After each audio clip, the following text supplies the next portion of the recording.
Kabanata 26, Lie. Hindi na nagtagal pa, nagsimula na ang fashion show. I have been doing this for so many years now, but I couldn't remember a time where I felt my knees tremble because of extreme nervousness. Para akong baguhang modelo kung manginig at manlamig. Hindi pa nakakatulong na isa ako sa huling mga lalabas bawat batch ng damit. Nang lumabas ako at naglakad na sa harap, una kong nakita si Jackson. He looked bored at first, but when his eyes met mine, he shifted on his seat and his gaze remained on me. Of course, I can't stay watching him the whole time. I have to do my job, so I did. Nobody knew what's on my mind as I did my usual turns and walk. It blurred out my nervousness as I thought of that model's remark about my being a mom. Ganoon ba kakitid ang utak ng mga tao rito? I wonder if Jackson is thinking the same. Sinubukan kong iwan ang kaisipang iyon nang napadpad ulit ako sa backstage para magbihis. Ang baba ng tingin nila sa mga gaya ko. I can't believe it. And that girl was his ex or present girlfriend? Walang taste. Just when I thought he's smart, he should have gotten a better girl. I am on my second ramp when I got a chance to take a look at Jackson. He was closely watching me with a half smile. I rolled my eyes on him swiftly. Hindi kita ng iba, siya lang. His eyes widened and his lips rose more. I even caught him chuckle.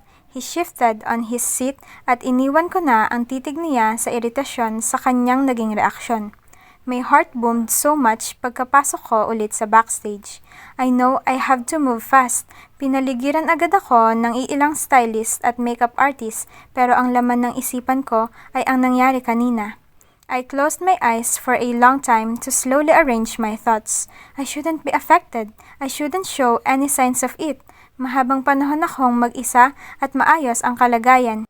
Hindi pwedeng ilang linggo pa lang ako rito, ganito na. For the finale, I was very composed and on point. Wala na ang galit na namanaag kanina at naayos ko na rin ang estado ng isipan. Annie Schiffer went on stage beside me and a round of applause was given by the audience. Nang bumalik kami sa backstage, mas lalo akong kumalma. Everyone was so hyped up. Some models even took pictures with me. Nang humupa iyon, nagsimula na akong magtanggal ng accessories. A stylist came to me to help kahit pa ang iba'y nagpatuloy sa mga pictures at kung ano-ano pa. Everyone is expected to be on the hotel's bar for the after party, a staff announced. Nagpatuloy lang ako sa pag-aayos. Kinuha ko ang isang button-down polo dress na susuotin ko pa uwi. Okay lang, sabi ko sa stylist nang sinubukan niyang dalhin ang gamit ko. Ako na. The stylist smiled and assisted me with my gown instead. Nagtatawanan at excited pa ang lahat. Hindi pa nagtatanggal ng damit samantalang ako lang ang nag-aayos na. Sinundan ako ng stylist sa dressing room. Madalas sa backstage lang kami nag-aayos kaso pagkatapos ng catwalk, pinahintulutan na ang iilang mga personalidad at kaibigan sa pagpasok doon para bisitahin ang mga modelo. I can't go on stripping in front of these people so I had to go to the dressing area for it. Ang ganda mo, Miss Amber. Hindi na napigilang puna ng stylist pagkatapos kong magsuot noong damit ko. Thank you. Pwede pong pa-selfie saglit? I smiled. Sure. We did. Tahimik at mahiyain ang stylist. Matulungin pa kaya medyo magaan naman ang loob ko sa kanya. Pagkalabas ko sa dressing area, nakita kong hindi pa rin nag-aayos ang mga kasamang modelo. They were a bit tamed now because the whole backstage is already filled with clients and big people. Nilingon ako ni Kiara gamit ang isang masamang tingin. Her friends were smiling evilly at her and some were watching me with cold eyes. Tumikim ako at nilagpasan na lang ang grupo. Huli na nang natanto ko kung bakit ganoon na lang ang reaksyon ng lahat. Jackson is standing in front of my dresser, checking out the flowers and gifts on my table. Madilim ang kanyang titig sa mga note na naroon and his lips protruded sexily as he mentally read each of it. Nagtatalo ang galit at pagkakalma sa sistema ko. Of course, I can't let the years of suffering mean nothing so I stayed calm and collected when I neared him. Sumulyap siya sa akin, hindi na natinag na nahuli ko siyang pinapakailaman ang mga regalo ko. Niligpit ko na lang ang mga gamit ko at kalmadong hinayaan siyang nagpatuloy sa pagbabasa. Who's Bronson? The cold baritone of his voice boomed. Medyo humupa na ang tilian at kasiyahan kanina kaya dinig na dinig ang tanong na iyon sa silid. I cleared my throat and glanced at some people who turned to us. Binalik ko ang tingin ko kay Jackson na walang pakialam sa paligid. I don't know. Kinuha ko sa kamay niya ang note at mabilis na pinasadahan ng tingin. It's true, I seriously don't know who Bronson is. Hi Amber, you are my long-time model crush. Congrats on your success. I hope you stay in the country for good. Let's meet soon, Bronson. Ibinalik ko sa bulaklak ang note. Jackson is still watching me closely, waiting for an explanation. I looked at him calmly and shrugged. Maybe just another fan. Ganito lagi sa backstage. Fans with friends from the staff and clients usually can send gifts and flowers. Bakit? Hindi ba may modelo kang naging ex? Hindi mo ba nagawa sa kanya iyon? O baka nga si Kiara yun eh. Now I'm wondering why they aren't chatting. Why is he here with me when Kiara's just around the corner, expecting him? He read another note again. His brows furrowed and his lips pouted. He was busy and serious with it that I had a time to watch the people inside the room. The way they praised him a while ago made me believe na kung nandito siya, pagkakaguluhan siya. Nagtaka tuloy ako kung paano ngayong tila tahimik ang lahat, walang nangangahas na sumingit. Then my eyes went back to him to realize something.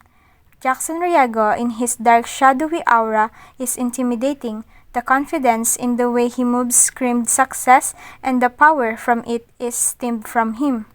Anyone could also almost mistake his confidence with disdain. Kaya nararamdaman ko kung bakit walang nangangahas kahit si Kiara, kung sino man siya sa buhay ni Jax. I have the same impression of him, only that I can forget about my suffering and back down just because of it, so I try hard to be stronger. Kindly please bring all of this to my car, please. Utos ko sa isa sa mga staff para sa mga gamit ko. Yes ma'am, we will. Thank you. I smiled sweetly, then looked at Jax again. Bumaling na siya sa akin, tapos na sa pagbabasa sa mga notes. Nagkatinginan kaming dalawa. He closed the distance between us without hesitation. Ako pa mismo ang bahagyang kinabahan at naapektuhan doon. Bakit ka nandito? Tahimik kong tanong. Tama lang para sa aming dalawa dahil masyado nang nakikinig ang ibang nasa malapit.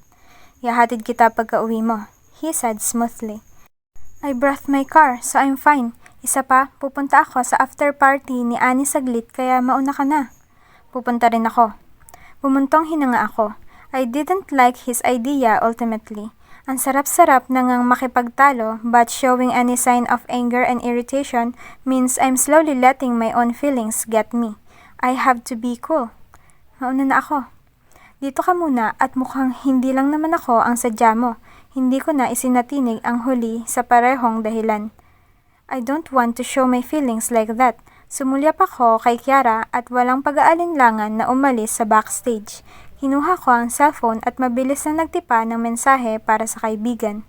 Ako, the model you are talking about was Kiara? Ay yung kasama ni Jackson sa isang party na dinaluhan mo? She didn't reply though. One of her busy days probably. Dumiretso na ako sa elevator at nagulat ako na sumunod si Jackson. I have so many words in my mind but I still didn't say anything. Hindi rin naman siya nagsalita na. Tahimik kaming pumasok sa loob ng bar kung saan gaganapin ang after party ni Annie Schiffer. Marami ng tao roon. Some big showbiz personalities and businessmen are already there. Jax wasn't modest though. As soon as we stepped in the bar, his hand was suddenly glued on the small of my back. I glared at him to probe a point. Kaya lang, parehong mga mata ang iginawad niya sa akin. His eyes pierced through me defiantly, and before I could start my rant, I stopped my tongue and reminded myself how I shouldn't be too emotional about this. Dagdagan pa ng mga lumapit na kakilala. Amber! Oh my! I'm so happy for Annie na nakuha ka niya bilang modelo. Gosh, a Ford model in her show? That's so amazing! I should sign you a contract for my gowns too. Tumawa ako sa lumapit na designer. Sure ma'am, just contact my agent please. We have to go through the process. Of course naman! Sige ha, I would pay so much for you seeing the success here. Isang hagip sa kasama ko'y nawala agad ang topic sa akin. Oh, Engineer Riego! How are you? Nandito ka pala? Akala ko nasa Australia ka pa. Yes, I will be staying for quite a while, sabi ni Jackson. Wait, I'll call my husband. He's a chemist and he finds you remarkable. Umalis bahagya ang babae para kalubitin ang isang matandang lalaking may kausap kanina. Mabilis na kumawala ang matanda para lang mapuntahan kami. I took that opportunity to get out of his hold a bit. Tumindi ang hawak niya sa akin kaya napabaling ako. May kakilala ako sa grupong iyon. I want to go there, I said without hesitation. He surveyed the group that I pointed. Umigting ang kanyang panga at binaba na ang kamay niya. Nagkatinginan kaming dalawa. Inintindi ko iyon bilang pagpapahintulot sa aking umalis. Not that he has a hold on me. Susunod ako, he said before the designer introduced her husband to him. Nakawala nga ako. I greeted some of my family friends. Hindi ko nga lang sinasadya na umalis din doon nang nakita si Annie sa dagat ng mga tao. I went to her to congratulate her for the success. Nagkaroon kami ng photo op dahil ilalagay niya raw sa social media accounts. Akala ko roon ako magtatagal pero ipinakilala niya ako sa isa ulit na malaking designer sa bansa. Sayang at busy pala ang schedule mo. Si Annie talaga. I'll see if there is a chance to reschedule my catwalk. Talaga bang fix na ang schedule mo ng catwalk for Annie Schiffer? She asked me. I'm not sure about that yet. I have to ask Annie, but based on my agent's schedule, your ramp is also an Annie's Fashion Summit. Bigo kong sinabi. Humalo ang isa pang matandang babae sa amin. They greeted each other curtly. Beside older women are some familiar models and one of them is Kiara. Pilit kong pinigilan ang sarili kong huwag umirap. Nakapagbihis na siya at may bahid ng sarkasmo ang mukha nang makaharap ako. Oh wait, is that a Riegos yun? Kamukha kasi ni Ares. Sabi ng designer sabay turo sa kay Jackson na palapit na sa amin ngayon. Mabilis akong kinabahan. Mabuti na lang at may humarang saglit kaya natagalan siya. That's Jackson Riego. Oh, I heard of him. Siya pala yan. Sabi noong isang matanda bago tumawa. Ang gwapo. Well, these bachelors are really often seen in parties with models, ha? Actually, kasama ata ni Amber. Tama ba? Tanong ng designer sa akin. Nahirapan ako mag-explain doon. Naunahan tuloy ako ng matanda. Talagang naghahanap ng models. Kung sa bagay, Annie's models are all young and single. Marahang tumawa si Kiara. Nakuha nito ang atensyon ng designer at ang kasamang matandang babae. Oo nga halos kami walang sabit. Well, some just deny their state. My, what do you mean by that, Kiara? Medyo na-eskandalong tanong ng matanda. Humalokip-kip ako dahil tingin ko, alam ko kung saan patungo ang usaping ito. I am stretching my patience so much the whole day. Dadagdag pa talaga itong si Kiara. Well, iniisip ko lang naman. These big businessmen are so crazy for the models because they all think everyone is single. May iba pa namang may anak na. It's just sad to see fine men like Jackson Riego fall for the lies of some. The designer slightly caught that shade. Tahimik siyang bumaling sa akin at mahiyaing ngumiti.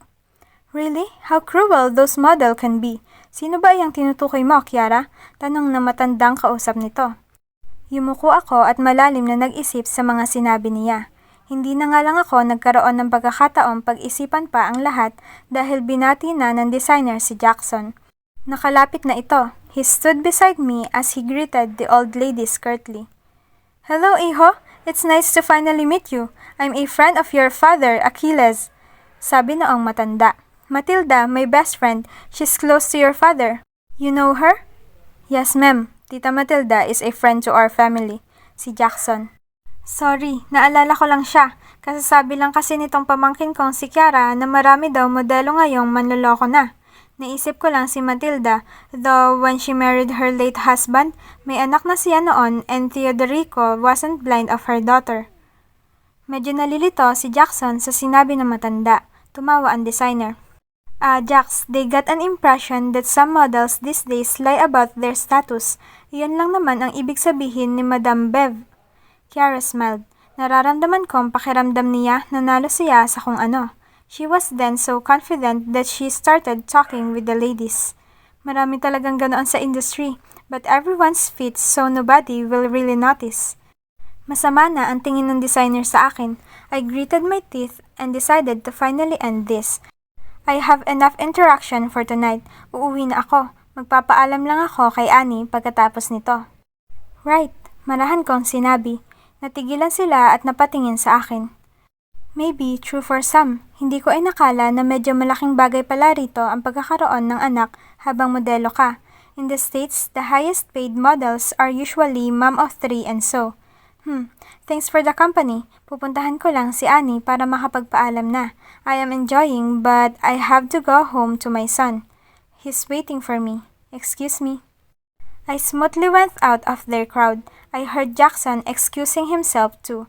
Binilisan ko ang paglalakad at nahanap agad si Annie katabi ang ilang matatandang lalaki. Kung ano man ang iniisip nilang hindi ko sinasabi, sana tumigil na sila. I have no intention to lie about my status. I have to let my son stay away from social media. He's not as exposed as any other modern child, but I am definitely not keeping him a secret. Kahit kay Jackson, alam ko rin namang alam niyang may anak ako. Everyone knows it, so I don't get how anyone could think otherwise. Annie, thanks for the party, but I have to go. Medyo naistorbo ko ang katuwaan nila. Oh, Amber, alright. But first, let me introduce you to the president of the Philippine Fashion Week. This is Bobby. He's a huge fan of you, and he's single. Hi. The half-foreign man held out his hand for me. Tinanggap ko iyon. I shook it firmly. The way he held my hand and his creepy smile told me something. Hindi na bago ito pero hindi yata talaga ako nasasanay. I had to reset my mind before I could proceed to be polite. Nawala ang titig ni Annie sa akin at lumipat na sa likod ko. Hello, nice to meet you, sir. Oh, drop the sir. That's too formal when I am trying to be friendly to you. Tumawa ako. Ilang salita pa lang, alam ko na kung saan patungo iyon. I am such a huge fan. In fact, I am crushing on you so much ever since you appeared in CK. Wow, thank you, Bobby. That's an honor. Did you receive my gift? I handle Harry Winston here and I'm thinking if I could get you to model it for the country. I want a solo meeting with you on a hotel if that's possible.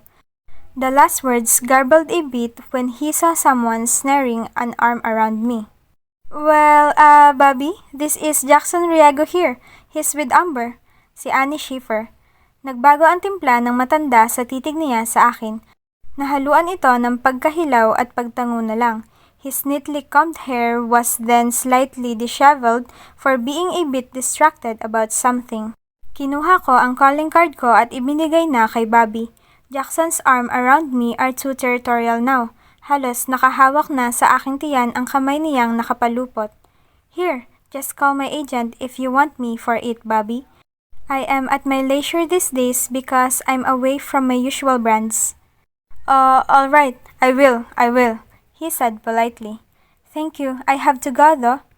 Isang beso kay Annie ang iginawad ko. I squeezed Bobby's arms and smiled at everyone on their crowd before I left. Jackson stalked so close behind me and his arm is still around my waist. May haharang sanang lalaki pero natigil nang nakita ang ayos namin. I didn't want a scene so I let him do that until we reached the elevator alone. What are you doing? Tanong ko sabay tanggal sa kamay niyang nasa baywang ko. I reminded myself again to stop my feelings from coming out of my mouth. Kinailangan ko pang tumigil ng ilang sandali bago maibalik ang pagkalma. Lumabas kami sa elevator. He didn't answer me at kahit anong pilit kong hayaan siya, hindi ko na nagawa. Nilingon ko siya, humalukip-kip.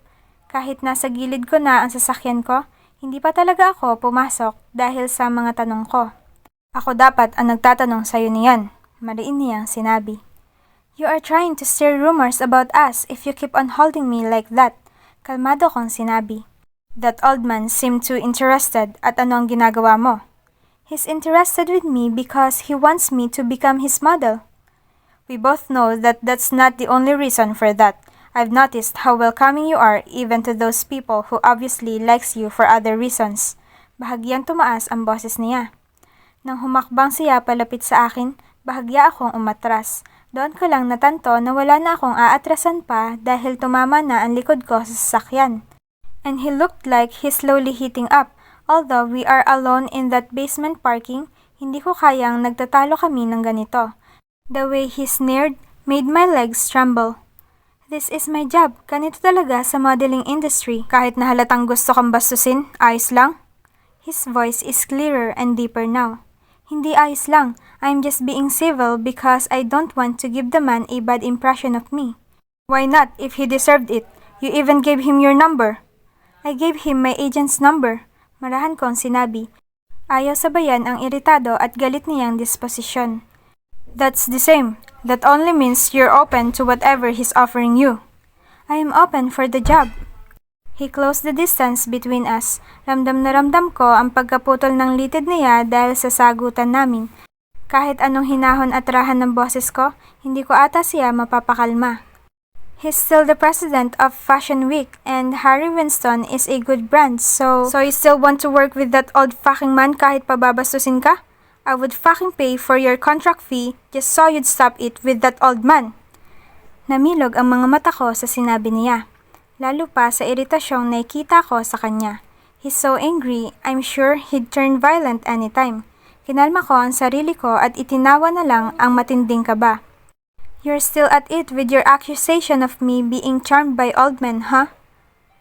Bahagyang nanginig ang boses ko nang nasulyapan ang pagkakahawak niya sa bubong ng aking sasakyan, jailing my body a bit. Hindi ko alam kung nahahalata niya ba ang matinding takot ko. Mas lalo pa dahil nakita kong bukod sa galit, wala akong makitang takot sa kanya dahil sa kalmado kong reaksyon. This isn't even about that. You are missing the whole damn point. No, giit ko. It's still about it. You really think I'm so soft with old men kaya ako ginawa iyon? Umigting ang kanyang panga. Ang ngiting naglalaro sa aking labi kanina at ang kalmado kong disposisyon ay unti-unti nang napalitan. Still, I tried bad to be fine. I can't be fine, so I tried hard to look fine. Kung tungkol ito roon, sana tinanong na kita kung gaano katanda o pasado na ba ang edad ko sa mga gusto mo. What? Napakurap-kurap ako roon. Medyo lito sa pinag-uusapan namin. This isn't about it, Amber. You shouldn't welcome every fucking offer. I need money. How much? He cut me off. Nagulat ako roon. Kinagat ko ang labi ko. He was breathing heavily. I saw his eyes drifted on my lips. I saw him distracted with what I'm doing, so I stopped. Nga lang, hindi ko napigilan. I licked my lower lip unconsciously and he moved his head closer. Abot-abot na ang tahip ng puso ko lalo pa nang naramdaman ko na ang hininga niya. Oh, I said softly. Right, you can pay now. You're the successful Jackson Riego. I'm just doing my usual job, Jax. No harm in that. Ganyan lang talaga sa industriyang ito. He groaned. Your job at the expense of being harmed by someone? Hindi ako papayag. I sighed and watched him carefully. Inisip ko ang lahat ng mga sinabi niya sa akin noong nakaraan. The way he laughed mockingly and saw how much he moved on me. Bakit ngayon ganito siya? Kalmadong-kalmado ako sa labas kahit na parang sasabog na ang puso ko. The way he looked at my lips longingly even when we are having a raw confused me. Bakit di ka papayag? I made my voice a bit sheerer to hide my nervousness. His jaw clenched. His lips parted and his eyes glinted vulnerability. My insides fluttered at the looks of his eyes. My heart leapt and I'm just lucky that I am trying to let him see a calm and happy disposition. Dahil sa tuwa ko, hindi ko na kailangan magkunwari. Nagsisalos ka? Tanong ko. I heard him curse under his breath. He continued staring at my lips longingly. I thought you've moved on. That you're not the same crazy man for me. Magaan kong sinabi pero sa huling salita, nanginig pa rin ang boses ko. I have many words for him but I stopped myself. Pakiramdam ko, mas lalo lang nanginig ang boses ko kapag nagpatuloy. Hindi ko na mapapanindigan ang magaan kong ipinapakitang estado. He forcefully closed the distance between our faces. Napasandal ang ulo ko sa kotse at ang mga kamay ko dumikit na sa kanyang dibdib para pigilan siya sa gustong mangyari but it was too weak to stop him. He crouched to gently seal my lips with a kiss. He sucked on it for a moment and stopped to breathe heavily. I did the same. Nawala ang pinipilit kong kalma kanina dahil sa marahang halik na iyon. He delved his lips again for another deeper kiss. I pushed him with both my palms, but it wasn't enough. Dumiin na ang ulo at bato ko sa kotse dahil sa mariin niyang halik. He angled his head for a better access, and without stopping, he claimed the corners of my mouth. His flavor spread within me. I shuddered when I felt him suck on my lips, mimicking a primitive move. Nakaliliyo ang halik niya. Para akong nasasaktan sa bawat tama ng labi niya. Para akong ibinabalik sa dating damdamin.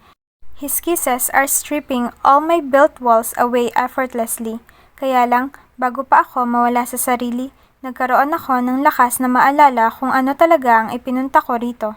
Hindi para alalahanin ang dati, hindi para ibalik iyon, lalong hindi para mahalin ulit si Jax. "Stop it," I said and pushed him softly. He stopped, his breathing heavily. Ganoon din ako pero mas grabe siya. His neck reddened and his lips strobed. Pilit kong inayos ang sarili ko, ni hindi ko siya matingnan ng mabuti dahil sa libo-libong sensasyong naramdaman at pinipilit na patayin. "Why are you this way? Didn't you say you've moved on?" He licked his lower lip and looked away. He didn't want to answer that question pero pakiramdam ko, alam ko ang sagot. Kumunot ang noo niya at ang mga mata muling bumaling sa aking labi, sabik na sabik pa rin. I pushed his chest away from me again. "Wala na tayo. Wala akong intensyon o plano para sa'yo o para sa atin. I just want forgiveness from you dahil kahit paano, we share an unforgettable history. I've moved on. I hope you didn't lie when you said you already did too." I lied. Napapaos niyang sinabi. Para akong binuhusan ng malamig na tubig. Kinailangan ko pang ibaba ang kamay ko nang sa ganoon ay hindi niya maramdaman ang biglaang pangangatog nito. "That's too bad, Jax. I've moved on for real. Maghanap ka na lang ng iba. We can be friends. Besides, we have a history that we need some revisiting. That's all that I want from us." His jaw clenched again. Hindi siya makatingin sa akin. Bigong-bigo siyang bagsak ang titig. Nang itinulak ko siyang muli, walang kahirap-hirap siyang napaatras na parang walang lakas. "Sorry, uuwi na ako." Kaya nang sabi ko, may naghihintay sa akin. Sabi ko at pumasok na sa sasakyan. Gaya ng madalas na niyang ginagawa, hinatid niya pa rin ako sa tower. He sped up his Jaguar when I turned to the basement parking. Niyakap ko ang manibela pagkatapos magpark at ilang saglit na ipinalo ang ulo roon ng ilang beses. Para akong mababaliw. Hindi ko alam paano ko nasabi ng kalmado ang mga salitang iyon kahit pa nangangatog na ako at halos mabuwal na roon. And that kiss! Hinawakan ko ang labi kong hanggang ngayon nanlalambot pa rin. I forgot how he is when he kissed. I couldn't even recall it, pero ngayon ko lang natanto na ang sarap-sarap na niyang humalik. Para akong sinisilaban tuwing naaalala ko, the way his tongue twirled and mated with mine, the way he sucked on me, teasing me, and giving me hot thoughts. Kalahating minuto siguro akong nanatiling nakapikit at malalim ang iniisip doon. Gusto ko ng kausap, I want to call Philly, but I didn't because I know her too much. Hindi ko pa siya tinatawagan, alam ko na ang speculations niya sa nararamdaman kong ito. "Ilang taon ka na kasing tigang kaya gustong gusto mo yun. Ang sarap kasi ni Papa Jax kahit anong gawin mo, magugustuhan mo pa rin. Sarap-sarap kasing humalik ba't mo pinakawalan yon?" "I don't need to call her." Speaking of calling, Jackson didn't text me now if he's home. The last time he did, kahit pa hindi ako nag-reply. Inangat ko ang ulo ko at kinumpirma na 35 minuto na ang nakararaan simula noong nakarating ako rito sa basement. Wala pang text galing sa kanya. I know I told him to move on so he might not text me anymore, but I am just worried. Okay, I'm just worried. Ako, "Are you home now?" A loud "shit" screamed in my thoughts after that was sent. Parang mali pa yata ang ginawa ko. Hindi ko alam alin ang mali. Hindi, tama lang iyon. I need to be grounded. Ayokong magsimula ulit sa mga iniisip para lang makumbinsi ang sarili na tama lahat ng mga desisyon ko. My phone beeped and I felt like the time stopped. Jackson. "Not yet. I'll be home later." Another loud fucking shit screamed in my mind. Nanginginig akong magtipa. Bahagyang iritado sa reaksyon niya. Ako, bakit? Nasaan ka pa? Hindi ka pa uuwi? With your models? With girls? With your girlfriend? Hey Amber, you just told him to move on because you already did. Tumuwid ako sa pagkakatayo at supladang inirapan ng sarili. Kinalma ko ang sarili ko at inabalan na lang sa pamamagitan ng pag-aayos. I then imagined him in a bar, sad and drinking. I then imagined some pretty girl.